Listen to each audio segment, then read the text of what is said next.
So join me in thanking Dina Francesca.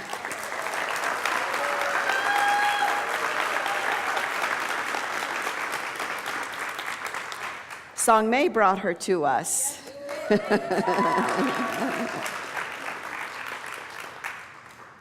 So when I was a little kid, like 2, 3, whatever, my parents used to put my brother and I in the yard by ourselves. And when you think of yard, maybe you think of like a big open space, but our yard was actually a gangway, which is a sidewalk between two houses and a little plot of grass.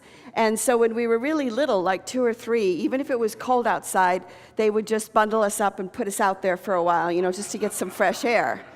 And I remember very distinctly being outside by myself, and it must have been one of my very first memories because I was very small, and I can still remember the coat and the hat. And I was standing there, and I became aware of my breathing, and maybe it was cold outside, so I saw my breath or something, I don't know. But I was standing there, and I was breathing, and I became aware of it, and I was like, what is this that I'm doing? And then because I became aware of my breathing, first I was breathing really fast, like hyperventilating, and then not breathing at all. And then in my little mind, I'm like, but how am I breathing? What is this? I don't understand. And then all of a sudden, I started to feel trapped in my body. And so I started to pull at my face. And then I thought, I'm stuck in here, and I can't get out. And then I thought, well, maybe if I try to jump, if I jump, then I can get out. So I was trying to jump. And then I realized that I was stuck in this body and I couldn't get out. Now, I don't think that my experience as a little child is any different from any other child's experience. I think I just happen to remember it for some reason. But I think that when we're tiny, when we're toddlers, when we're babies, we know that we're somehow locked in these bodies and we can't get out, that we are really spiritual beings, and although we wouldn't call it that, I just knew that there was something that was me that was stuck inside. So we start out with this awareness that we are more than the flesh, more than the physical body, but as time goes by, we forget that, right? And we get stuck and we just think this is all there is. There's nothing else. Emily Cady, who wrote Lessons in Truth, said that every person believes him or herself to be in bondage to the flesh and to the things of the flesh, and all suffering is the result of this belief. Yeah?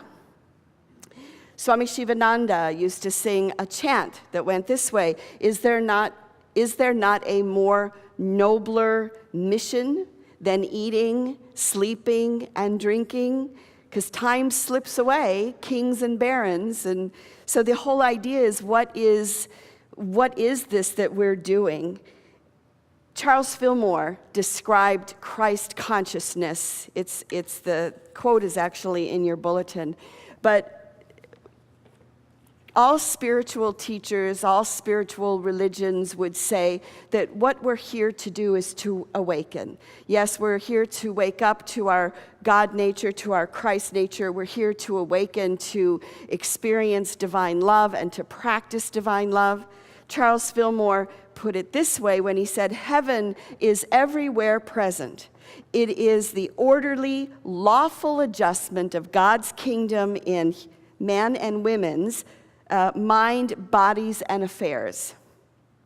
It is the Christ consciousness, the realm of divine ideas, a state of consciousness in harmony with the thoughts of God. So heaven is within every one of us, a place, a conscious sphere of mind.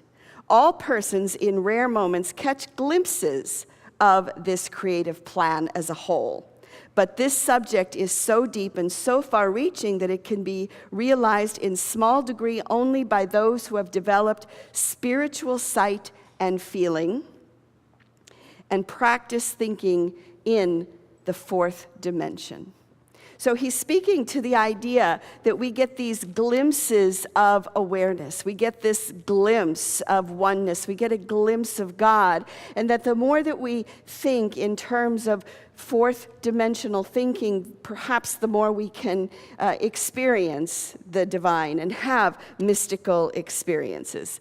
And I think that that is one of the reasons that we come to church. It's one of the reasons that we're in spiritual community, is that so that we can support one another in awakening to Christ consciousness, in awakening to oneness, in awakening to love, in awakening to God, in awakening to fourth dimensional thinking. And we do this through prayer, through meditation, through study, through fellowship, through companionship. And I think that's one of the reasons why it's good for us to worship in person rather than online, because something happens in the room that is related to every person here. Because in this sanctuary, in the chapel, in this building, we have created an energy field, if you will, that can help to trigger the experience of oneness. Jesus said it this way when he said, "Whenever two or more are gathered in my name, there am I in the midst." There's that, you could call it magic, you could call it the awakening, you could call it opening of the heart. There's so many different terms. And yes, you can do it by yourself at home sitting on your cushion, but I think that the energy is so much more carried by the group consciousness. So I was talking to one of our members who's been here for a while, and he said, you know, when I first came here, I'd sit down, and there'd be an energy that just shot up the back of my spine and almost up to the top of my head. And it was just this, you know, the rising of the Kundalini or whatever it was happening to me, and it was overwhelming. He says, but I have to tell you, you know, lately I've been coming and I don't feel it anymore. And I thought, well, that's an interesting question. That's an interesting concept, because why is it that some of us may sit down and have an experience like that and then others not? Or why is it that some of us have an experience when we sit down and tears start to flow? Have you ever had that experience when you walk in here? It's just like you just start crying, you don't even know why. And I think that it isn't that the energy has shifted or changed or gone away. I think what has shifted or changed is the consciousness of the individual. Right? Because when you're first stepping into a high energy vibration, you may feel it like right away. But once it becomes the norm, it's like, this is the norm, right? This is the norm. And I think what we don't realize is that even if we're not having some super high spiritual experience, the fact that we're here with our consciousness and we're here with our presence in the same space together creates, again, that third that Jesus is talking about, that Holy Spirit, that consciousness that uplifts us all. So never underestimate the importance of your presence, whether it be here or in other spiritual communities, because it collectively lifts up the energy. So how does one attain Christ consciousness? It's what philosophers and religious leaders have been laying out and discussing for us, laying out for us for thousands of years. How do we go about remembering that we're more than the flesh? How do we go back to being that 2-year-old self that's like, I don't know how I got in here, but I'm in here because I know that I'm more than that. In yoga, there are 4 main paths to enlightenment, and I kind of want to go over those with you today. The 4 paths to enlightenment or awakening are karma yoga, bhakti yoga, jnana yoga, and raja yoga. So what is that? So the first one I want to talk about is karma yoga. And karma is, and yoga just means yoke, right? So it's like, you know, it's like the work that you're doing. Karma yoga is performing an action without attachment to an outcome. So it's service. It's doing your laundry, right? It's teaching. It's taking care of your kids. It's being a CEO. It's listening. Whatever the action is there's no attachment to the ego, like, do you see what I'm doing, or am I doing a good job? It's rather an act of worship. So the next time you clean your house, just pretend that you're doing karma yoga, that you're doing an act of worship, right? That you're sweeping, or you're cleaning, or you're whatever you're doing. You're grocery shopping. Imagine that it is an act of karma yoga, which is all action is an offering to the divine. Now, when I lived in a yoga ashram many years ago, it was like a 2-hour period every day. I think it was like from noon to 2 or something. And it was called karma yoga time. And if you were around, you had to do karma yoga. And so everybody at the same time was either painting a fence or sweeping a floor or doing the laundry or cooking a meal. And we did it in silence. Not that that was mandatory, but we did it in silence, and we did it as a practice together. Let's all practice working, only it's worship. And what I found was that I stopped defining and categorizing, this is work, and this is rest, and this is play, and this is work. It all became one thing. Although I do remember someone came in, this is down in the Bahamas, somebody came down and wanted a tour.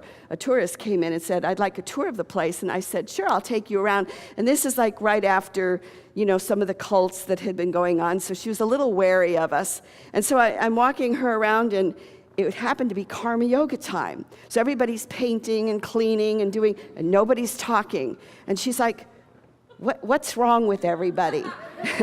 And I said, well, it's karma yoga time. We're doing our work. And she could not get out of there fast enough. She just thought, we're doing something very strange here. I think Mother Teresa is a great example of a karma yogi, because she had all these services that she did and these acts that she did, and it was not for the ego. It was to be in the flow and to be of service. Yeah, she's a wonderful example of a karma yogi. The second path is bhakti yoga, and that is through devotion. Through devotion, which comes in the form of chanting, it comes in the form of prayer, it comes in the form of adoration, and there's Hazel, and God. It is devotion to the divine. So, I think Mother Teresa was also a bhakti yogi. I think she was a combo of karma and bhakti, because bhakti is devotion. It's love. So it can be love of God. I think that many people who are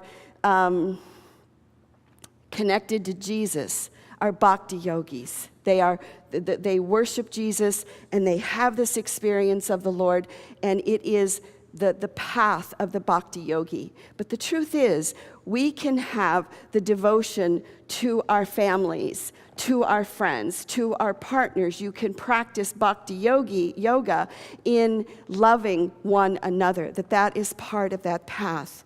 It is meditation. It is opening the heart. It is opening the heart. And for me, one of the quickest ways for me to get there is through chanting, especially in a group, through prayer in a group, through meditation in a group. Those are the ways that I adapt to that process.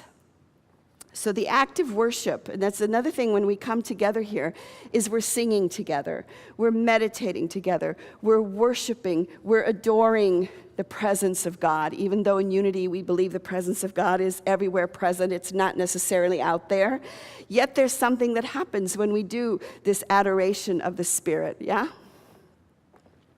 When I lived in Missouri, there is a monastery and a convent that's out in the middle of nowhere. And the monastery is called Conception Abbey, Benedictine, so it's open to visitors coming. And I used to go there for retreats when I needed some space.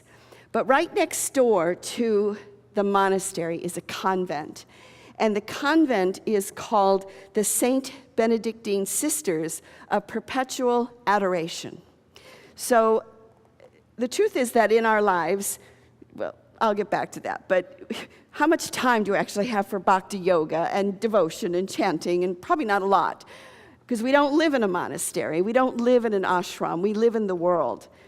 But the sisters would let me read part of their mission statement, is, "We Benedictine sisters of perpetual adoration are a monastic community called to a ministry of prayer with a tradition of unceasing adoration of Christ in the Eucharist."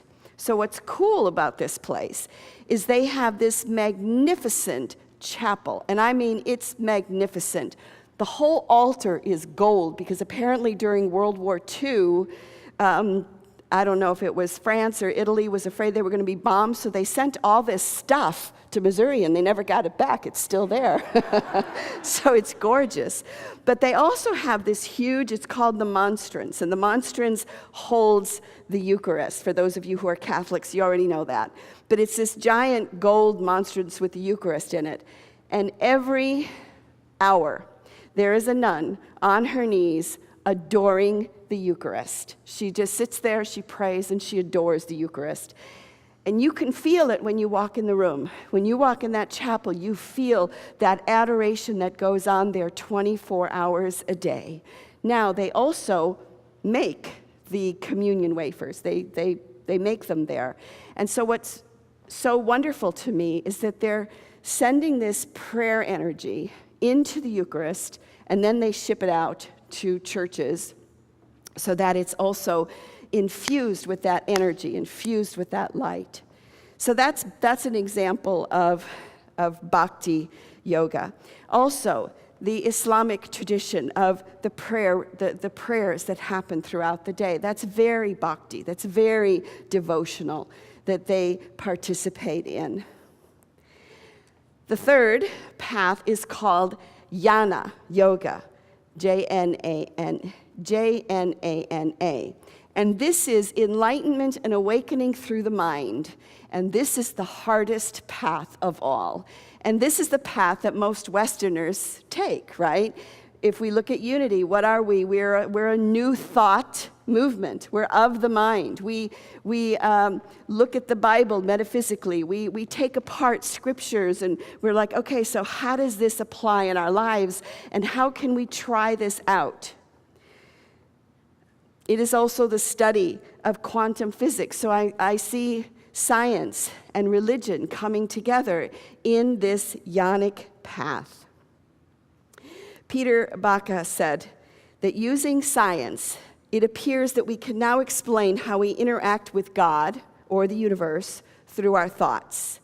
Quantum mechanics is the stepping stone between ourselves and the universe, between what we want and making it actually happen in the natural world. He says that everything is made of energy.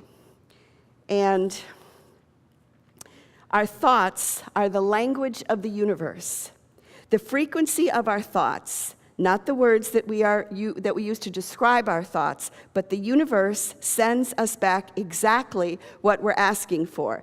It is not listening to our words, though only our brain waves. The universe does not judge, it simply returns what we are projecting out with our brain waves. So again, there's this whole study that incorporates the mind, that incorporates the intellect, and it also is a path to awakening. Now, the fourth path is called Hatha Yoga. And what Hatha Yoga does is it incorporates all of them. And I would say that all of us here are probably Hatha yogis. Why? Because we live in the world. Because we got to pay bills. Because maybe we got to raise families. Because we got to show up for a job. Because we have to sit in traffic. So to go off and just do bhakti or to go off and just do karma, to do one of those things is not really logical for any of us, right? And so the path of the Hatha Yoga is I use my mind. I study spiritual principles and spiritual teachings, and I study metaphysics, and I see how it works. I study quantum mechanics. I worship, I pray, I meditate. I come together in this adoration, not only of God, but of one another. And I serve, we serve. And hopefully we serve without the ego. We serve as a form of action that we give to God and give to Spirit. And the other step in Hatha is the body, is using it, moving it, exercising it, and so that it can become a pure channel of the presence. So as I describe these different paths, which one for you is the most comfortable? Are you more of a karma yogi or a jnana, a bhakti, or again, is all of it comfortable for you? And what about those mystical experiences that you have had in your life? You know, perhaps it's being out of your body, perhaps an illness or a death or falling in love opened the heart, yes? What are those experiences for you that you go, I know there's more, I know there's a God, I know there's love, I can maybe not touch it as much, but I know that it's there. Every single one of us has had that experience. And again, we come together so that we can help to create that as a community. And finally, also, there is the experience of grace. And grace means, guess what? Cancel out all the other ones. You don't have to do anything. When we have an experience of grace, it's like God is showing up. God is, the universe is giving to us. Something synchronistic and powerful happens to us. And it is this amazing, amazing grace. It is this amazing experience that happens to us. Scott Peck wrote about it a lot in his book, The Road Less Traveled. And he was trying to define it because he's like, how is it that sometimes it's almost like things seem to come in and help you? You know, whether it's your dreams or it's synchronicities or there's something that's uplifting us and moving us. He said there's a human consciousness which nurtures the spiritual growth of human beings. And for hundreds and even thousands of years before the scientific conceptualization of such things, as dream states and the unconscious, this force has been consistently recognized by the religious who have applied it to the name of grace. So we are blessed, right? These experiences can come to us unbidden. I think I've shared with you when I came back from the Camino that I was walking the Camino diligently. And, you know, I really wanted an experience of God, and I'm talking to God, and I'm doing my thing, and it's like nothing, you know, like nothing. It's like, oh, brother, come all this way to have this, like, great religious experience, and nothing happens. And it was finally when I was at the end of the trip, and I was sitting at there's a statue of a pilgrim, and I was sitting at the feet of that and just looking out over this vast expanse of the ocean, and it's where Columbus left, you know, to check out the New World. And I was just sitting there, and all of a sudden, I felt like something hit me from behind. I felt like somebody actually slammed me in my back because I had been grieving. And it felt like that just went right out to the sea. It went right out, and it was gone. And it was unbidden. It was a moment of grace. I wasn't asking for it. I'd given up trying to find it. It's like, forget about it. It ain't going to happen. And then, boom, there it happened. And so it is with us, yes? That it can show up unbidden. It can show up when we're not even looking for it or we're conscious of it. And that's the experience of grace. So as we close, before I'm going to have the musicians come up, but there was something that the kids were doing when I was at the YOU rendezvous a couple of weeks ago, and I liked it. And they call it the rolling ohm. Now, we all know how to ohm, but usually when we ohm, it's like we do it together, take a breath, do another one, do another one.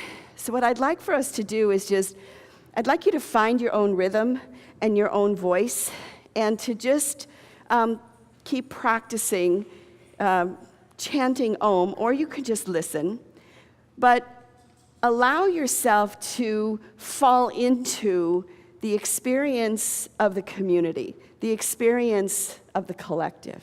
So, if you would, preparing yourself to receive. And then just joining in whenever you feel so moved, and we'll run it just a couple minutes.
Listen to the voices, listen to the tones as you join in.